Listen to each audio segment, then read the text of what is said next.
अथ दुर्गा सूक्तम्। ॐ जातवेदसे सुनवाम सोम मराते यतो निदहाति वेदः सनः परसदति दुर्गाणि विश्वा तानेवेव सिन्धुं दुरितात्यग्निः तामग्निवर्णां तपसा ज्वलन्तीं वैरोचनीं कर्मफलेषु जुष्टां दुर्गां देवीगं शरणमहं प्रपद्ये सुतरसे तरसे नमः।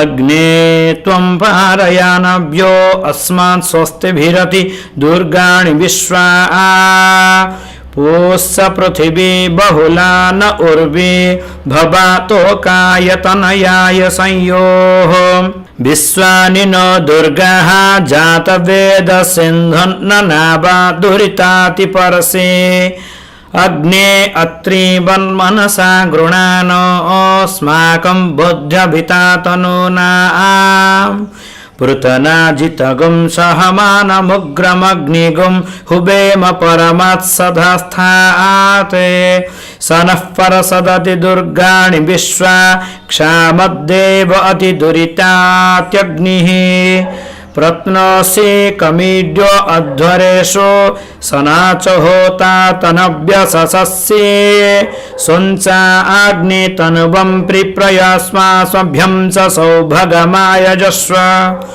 गोभिर्जुष्टमयिजो निषिक्तं तवे इन्द्र विष्णोरनुसञ्चरेम नाकस्य पृष्ठमभि संवसानो वैष्णवीं लोक इहमादयन्ताम्। ॐ गौरीमिमाले गौरीमिमाय सलिलानि तखेते कपदे द्विपदे सा चतुष्पदे अष्टापदे नवपदे बभोवसे सहस्राक्षरा परमे व्योमन्ना। ॐ कात्यायनाय विद्महे कन्याकुमारी धीमहि तन्नो दुर्गिः प्रचोदयात्। ॐ शान्ति शान्ति शान्तिः।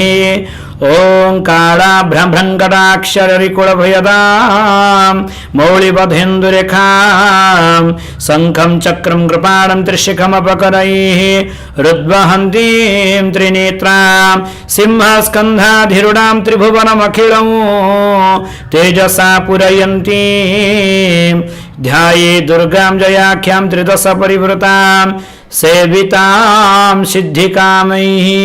जय जय दुर्गायै नमः।